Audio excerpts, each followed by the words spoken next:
America, we are fed propaganda, and if you want to know what's happening in the world, go outside of the U.S. media, because it's owned by 4 corporations. One of them is this one. And you know what? Go outside of the country to find out what's going on in our own country, because it's frightening.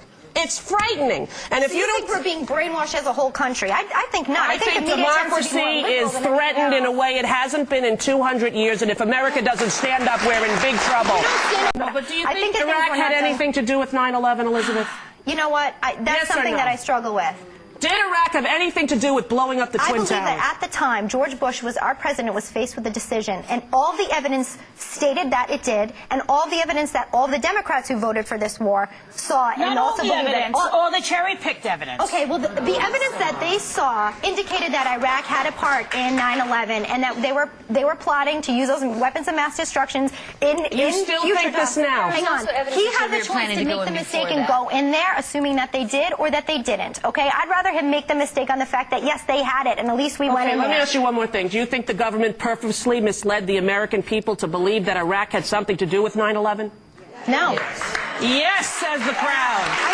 Do you believe that the government had anything to do with the attack of 9/11? Do you believe in a conspiracy in terms of the attack of 9/11? No, but I do believe that it is the first time in history that fire has ever melted steel.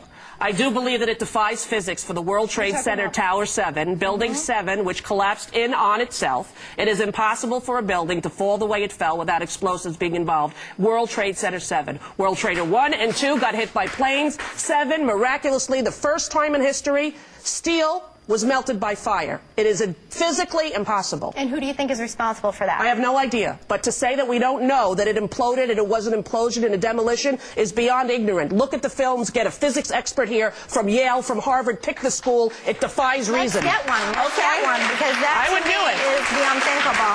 It is the unthinkable. But imagine if somebody could convince you of that, could prove it to you, Elizabeth. Just 7. I don't think it would happen, but I would. If someone could sit here right now and prove that to me, I would. Okay, we're going to call up Harvard and we're going to call up Yale, and we're going to ask somebody from physics to come and explain. Wait a second, Bush went to Yale. How good could they be? We'll go to Harvard. We'll go to Harvard.